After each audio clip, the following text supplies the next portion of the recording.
Have you ever stopped to wonder why, say, a computer programmer often earns way more than someone working at the gas station? Yeah, it's a common question. And it's not like there's a law setting those wages or some ethical rule saying one job is better.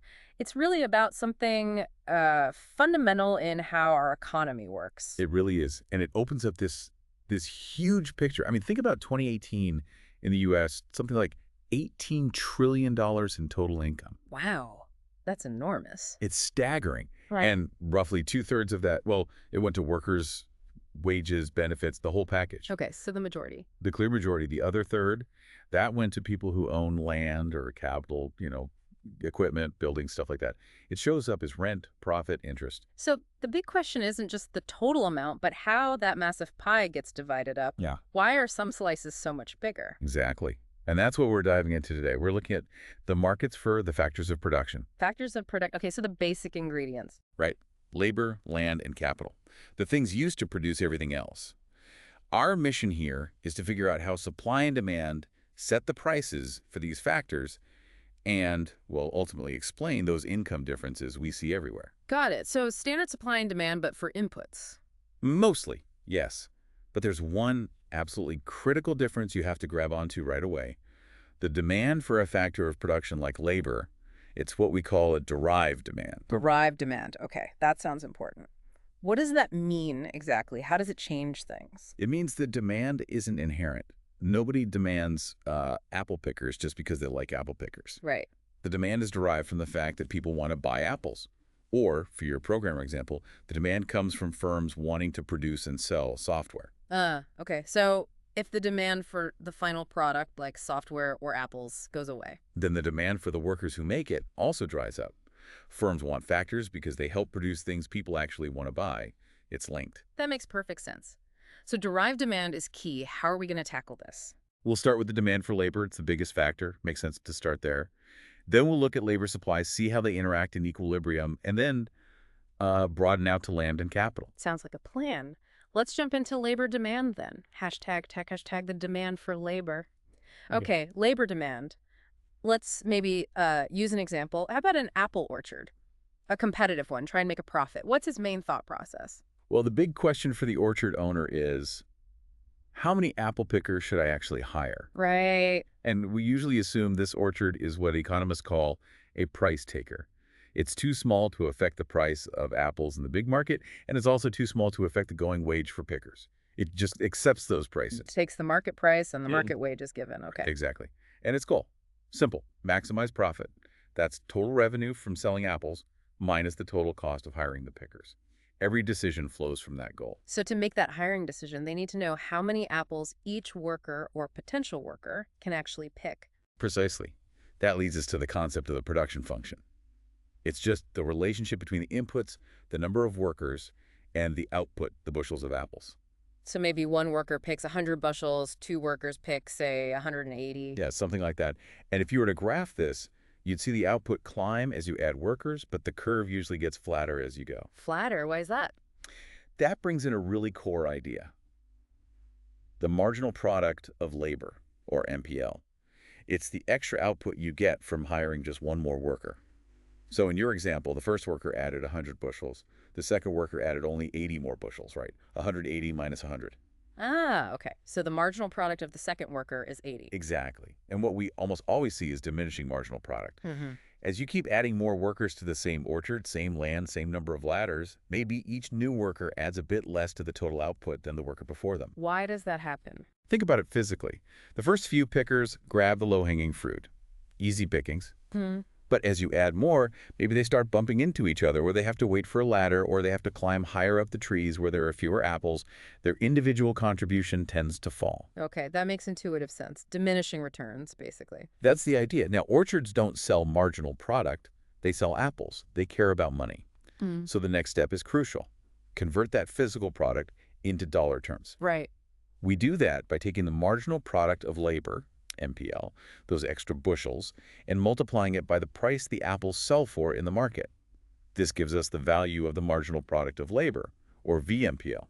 So if the second worker adds 80 bushels and apples sell for $10 a bushel. Then that second worker's VMPL is $800. Simple multiplication. Some textbooks call this the marginal revenue product, by the way. Same thing. Okay, VMPL. Got it. Okay. So how does this help the orchard decide how many people to hire? This is the punchline. A profit-maximizing firm will hire workers right up to the point where the value that last worker adds their VMPL is exactly equal to the wage they have to be paid. Let's walk through that. If the going wage is, say, $500 a week. Okay, $500 wage. If the first worker's VMPL is $1,000, do you hire them? Absolutely. They bring in way more than they cost. Is right. Second worker brings in $800 VMPL. Still worth it. Yep, still profitable. Third worker adds $600 VMPL. Still good. Hire them. Fourth worker adds only $400 VMPL. Ah. Now that worker costs $500 but only brings in $400. Doesn't make sense. So you stop at 3 workers. Exactly. You hire until VMPL equals the wage. And here's the kicker. That downward sloping VMPL curve. That is the firm's demand curve for labor. It tells you precisely how many workers the firm wants to hire at any possible wage. Wow. Okay, so the demand curve comes directly from the value of what workers produce. Directly. Now, what could make that whole demand curve shift? Well, you mentioned the price of apples. If apples suddenly becomes super popular and the price jumps to $15 a bushel, Good one. What happens? then the VMPL of every worker goes up, right? 80 bushels times $15 is now $1,200, not $800. So the whole VMPL curve shifts outward, to the right. Exactly. Higher output price means higher VMPL, which means firms want to hire more workers at any given wage. Demand increases. Yes, technology. Huge factor. Most technological progress, historically, has been what we call labor augmenting. It makes workers more productive. Like power tools for a carpenter instead of just hand tools? Perfect example. That carpenter can produce more in the same amount of time. Their MPL goes up, their VMPL goes up, and the demand for carpenters shifts right. We hear a lot about technology replacing workers, labor-saving tech. Does that happen? It can, theoretically. Think certain kinds of automation. But the big picture historically is that technology has mostly increased worker productivity, leading to both rising employment and rising wages over the long run. Look at the U.S. From 1960 to 2017, output per worker hour soared by 215%. That's incredible. So technology, output price, Yeah. anything else? Sure. The supply of other factors matters too. Imagine that hurricane you mentioned earlier wipes out half the ladders in the orchard. Okay, fewer ladders. Now, even with the same number of pickers, their individual productivity, their MPL, is going to fall because they're waiting for ladders or can't reach as high. So their VMPL falls. And the demand for apple pickers shifts to the left. Firms want fewer workers if the tools they need aren't available. It really shows how connected everything is. Hiring decisions and production decisions are like 2 sides of the same coin. They really are. That rule, VMPL wage, is deeply connected to the output rule. Price, marginal cost. It all fits together because diminishing marginal product underlies increasing marginal cost. #tag the supply of labor. Okay, we've got a handle on the demand side, the firm's perspective. Now let's flip it. What about the supply of labor? Where does that come from? This side comes down to individuals, to us. Each person faces a fundamental choice, a trade-off. Work versus everything else. Exactly. Work versus leisure. Every hour you decide to spend working is an hour you can't spend relaxing, seeing family, pursuing hobbies, whatever else you value. And this involves opportunity cost, right? Absolutely central. The opportunity cost of taking an hour of leisure isn't zero. It's the wage you could have earned during that hour. So if I make, say, $25 an hour, watching an hour of TV effectively costs me $25 in lost earnings. That's the economic way to think about it. Yeah. Now, what happens if you get a raise to $30 an hour? Well, that hour of TV just got more expensive, didn't it? It now costs me $30 to not work. Exactly. The opportunity cost of leisure goes up. And because of that, generally speaking, a higher wage makes people want to supply more hours of work. The reward is greater, and the cost of not working is higher. So that gives us an upward sloping labor supply curve. Higher wage, more people willing to work or willing to work more hours. Typically, yes. We assume it slopes up. Yeah. Now, what might cause that entire supply curve to shift? Changes in preferences, maybe? Like societal attitudes towards work. Definitely. A major example is a huge increase in women's participation in the paid labor force over the last, say, 70 years. In the U.S., it went from about 34% in 1950 up to 57% by 2018. That's a massive shift in labor supply, partly driven by changing tastes and social norms. What about other job opportunities? Good point. Changes in alternative opportunities matter a lot. If Suddenly, the pear-picking industry down the road starts offering much higher wages. But some apple pickers might switch over to picking pears. Right. That would decrease the supply of labor available for apple picking. The supply curve shifts left in the apple market. People respond to incentives, they move towards better options. And the big one, often in the news, immigration. Yes, immigration directly affects labor supply. When people move into a country or region, the supply of labor increases there. Shifting the supply curve to the right. Correct. And conversely, it decreases labor supply in the places they left. This obviously has major economic and social implications, which is why it's such a hot topic for policy debate. Hashtag tag equilibrium in the labor market. Okay, so we have firms demanding labor based on VMPL and individuals supplying labor based on the work-leisure trade-off. How do these meet? Just like in a market for goods, the wage acts as the balancing mechanism. In a competitive labor market, the wage will adjust until the quantity of labor supplied equals the quantity demanded. That's equilibrium. And at that equilibrium point. Two things are true simultaneously. The market clears, supply equals demand, and the wage is equal to the value of the marginal product of labor for the last worker hired. So the VMPL wage condition holds for the market as a whole at equilibrium. Exactly. It's not a contradiction, it's just two ways of looking at the same balanced outcome. You can picture it with the standard supply and demand graph, downward sloping demand, upward sloping supply, and the intersection gives you the equilibrium wage and the equilibrium level of employment. Okay, let's think about shifts again. What if there's a big wave of immigration, increasing labor supply, the supply curve shifts right? Right. So at the original wage, you suddenly have more people wanting to work than firms want to hire at that wage. There's a surplus of labor. That would tend to push wages down, wouldn't it? It would. Competition among workers puts downward pressure on the wage. As the wage falls, two things happen. Firms find it cheaper to hire, so they increase the quantity demanded, moving down along their demand curve. And some workers might decide the lower wage isn't worth it, reducing the quantity supplied, moving down the new supply curve. Until we reach a new equilibrium. Yes, a new lower equilibrium wage, but a higher level of overall employment because more people are working, even at that lower wage. And that lower wage reflects something about productivity. It reflects the fact that with more workers employed, given fixed capital, land, etc., the marginal product of the last worker hired is now lower. So the wage naturally settles at that lower VMPL. There was actually a real-world study by Joshua Angrist on this. Oh, yeah. He looked at Palestinian workers in Israel around 1988. When political events caused a sharp decrease in the supply of these workers, the wages for the remaining Palestinian workers jumped by about 50%.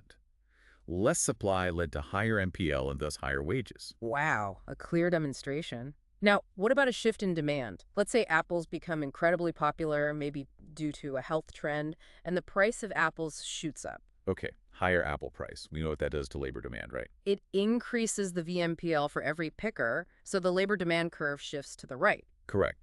Now, at the original wage, firms want to hire more pickers than are currently willing to work.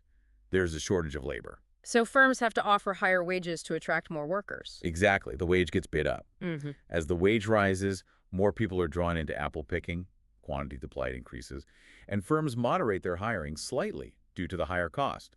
Quantity demanded decreases along the new demand curve. Until you reach a new equilibrium again. A new equilibrium with both a higher wage and higher employment. And that higher wage reflects the now higher value of the marginal product, thanks to the higher price of apples. It really highlights how the success of firms in an industry often translates into better wages for workers in that same industry. Like you said, oil prices and oil worker wages. Precisely. And this brings us to a really fundamental point. The connection between productivity and wages across the whole economy. The theory suggests they should be closely linked. Very closely. The neoclassical theory essentially says your wage equals your productivity, measured as VMPL. If you're highly productive, you command a high wage. If you're less productive, your wage will be lower. Our standard of living is tied to how much we can produce. And does the data back this up? Overwhelmingly. Look at the U.S. economy from 1960 to 2017 again. Productivity, measured as output per hour, grew at about 2.0% per year on average. Real wages, the wages adjusted for inflation, grew at 1.8% per year. Wow, that's incredibly close. It's almost identical growth. It means both productivity and real wages roughly doubled every 35 years or so. Yeah. And if you look at specific periods, when productivity growth was fast, like the 60s or late 90s, real wage growth was also fast. When productivity growth slowed down, like from the mid-70s to mid-90s, or more recently after 2010, wage growth also slowed. The link is remarkably strong. We've spent a lot of time on labor, understandably. But you mentioned the other factors. Land and capital. Let's touch on those. What exactly do economists mean by capital? Is it just money? That's a common confusion. Yeah. No, in this context, capital means the stock of equipment and structures used in production. Ah, so physical things. Yes, for our apple orchard, it's the ladders, the tractors, the storage barns, maybe even the apple trees themselves. It's stuff that was produced in the past and is now being used to produce new goods and services. Okay. And land is, well, land. Pretty much. Yeah. The physical space, the natural resources. Now, for land and capital, just like for labor, firms have to decide how much to use, and they pay for them. But you don't usually hire land or a tractor by the hour like a worker. How does payment work? Good point. We need to distinguish between the purchase price, buying the factor outright, like buying a piece of land, and the rental price, paying to use the factor for a specific period. Okay. Like renting an office space or leasing a truck. Exactly. And actually, the wage is just the rental price of labor. You're paying for the worker's time and effort for a period. Ah, okay. So how are the rental prices of land and capital determined? The exact same way as the wage for labor, by supply and demand. Firms will demand land and capital up to the point where the value of the marginal product of that land or capital equals its rental price. So a farmer rents land until the value of the crops grown on the last acre equals the rent for that acre. Precisely. Each factor, labor, land, capital, and equilibrium, ends up earning the value of its marginal contribution to production. And the purchase price, like the price of farmland, how does that relate? The purchase price depends not just on the current value of the marginal product, but also on the stream of value it's expected to generate in the future. It's tied to the expected future rental income. Okay. So this income from capital, where does it actually go? Does it all go to factory owners? It flows to households in different ways. It could Okay. be interest paid to people who lent money to the firm, maybe by buying bonds or just having savings in a bank. It could be dividends paid out to stockholders who own shares of the company. Or it could be retained earnings profits the company keeps to reinvest, which usually increases the value of the stock shares owned by households. But fundamentally, however it's paid out. Fundamentally, capital is paid according to the value of its marginal product, just like labor and land. Now, you hinted earlier that the factors are interconnected. The amount of capital affects labor productivity, for instance. Absolutely critical point. The productivity of any one factor depends on the quantities of the other factors available to work with. Let's go back to the hurricane and the ladders example. Hurricane destroys ladders. Right. Supply of capital, ladders falls. So the rental price of the remaining ladders goes up. Fewer ladders available, they become more valuable. But what's the ripple effect on the workers? With fewer ladders to use, each apple picker becomes less productive. Their marginal product, MPL, falls. Which means their VMPL falls. And the demand for apple pickers decreases. So wages are likely to fall too. Wow.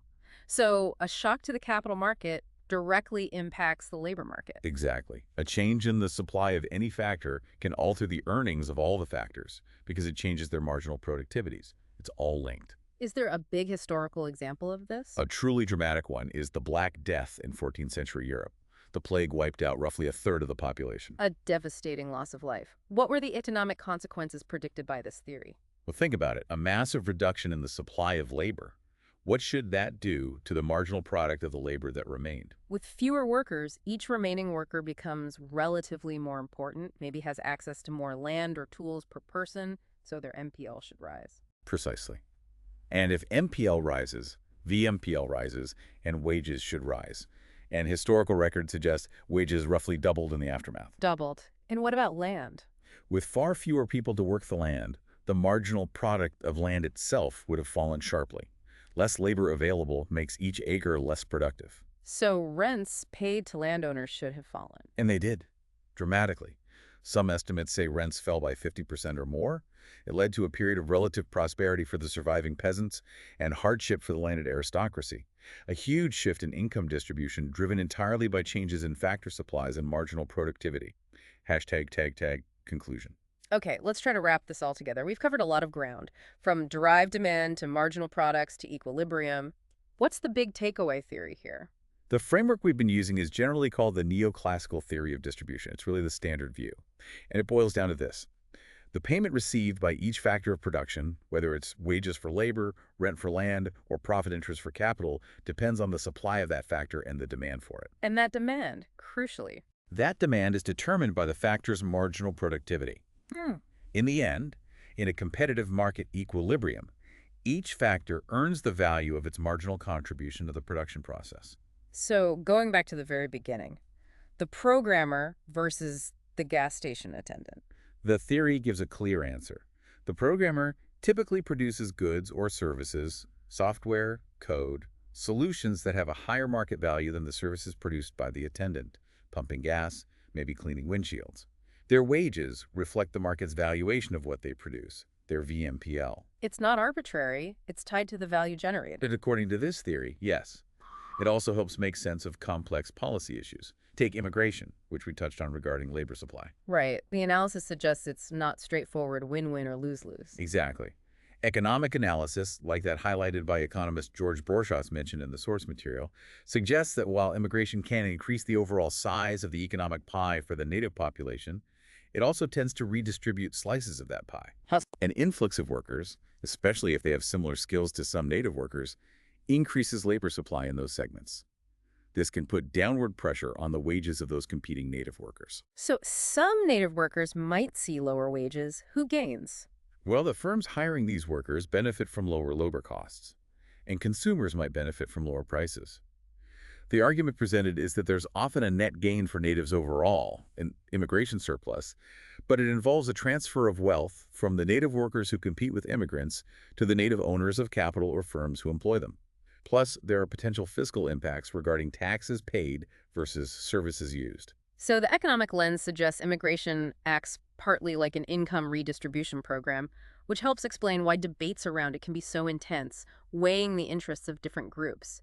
It's presenting the economic framework from the source, not taking a side. Precisely. It's about understanding the likely effects based on factor market principles. Hashtag tag tag outro. So we've journeyed through the world of factor markets. From a single firm's hiring decision based on marginal product all the way to massive historical events like the Black Death reshaping economies, we've seen derived demand, marginal productivity, supply, demand, all determining who earns what.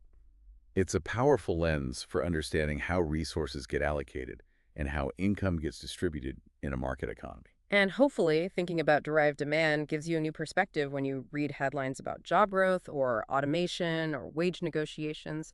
You can start to see these underlying economic forces at play. How might knowing this change how you think about the value of different skills in today's economy? Something to mull over. Definitely something to think about. We hope this deep dive has left you feeling informed and maybe seeing the economic world around you a bit differently. From the Deep Dive team, thanks so much for tuning in.